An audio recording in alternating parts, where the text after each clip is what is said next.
बिस्मिल्लाहिर्रहमानिर्रहीम। अस्सलाम वालेकुम वीवर्स, कैसे हैं आप? ठीक हैं। 1493 की सीरीज़ में ये प्लॉट है जी, 7 मरले का Umar block, Bahria town phase, Rawalpindi, safari valley.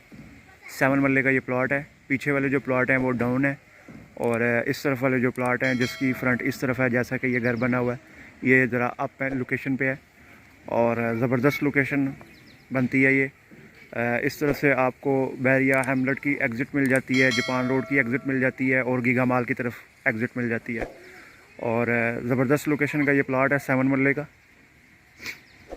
इसकी डिमांड जो है वो 73 करते हैं। पोजीशन यूटिलिटी के चार्जेस इसके अंदर पेड हैं। और ये स्ट्रीट नंबर 8 बनती है जी। ये इसका सराउंडिंग व्यू भी दिखा रहे हैं आपको। इसके सामने हमने ऑलरेडी आपको एक प्लॉट दिखाया हुआ है। तो ये दोनों प्लॉट आमने सामने है। अगर कोई दो मतलब लेना चाहते हैं तो आपको इसकी अच्छी एक एडवांटेज मिल जाएगा, आमने सामने घर बन जाएगा।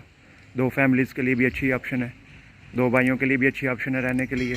घर आपके सामने बने हुए हैं, ये साथ घर भी बना हुआ है। 7 मरले का ये प्लॉट है जी, और पोजीशन यूटिलिटी के चार्जेस इसके अंदर पेड हैं, और 73 इसकी डिमांड है। ये वाला प्लॉट है। होपफुली आपको वीडियो पसंद आई होगी। वीडियो को लाइक कीजिएगा, शेयर कीजिएगा, चैनल को सब्सक्राइब कीजिएगा। जज़ाकल्लाह।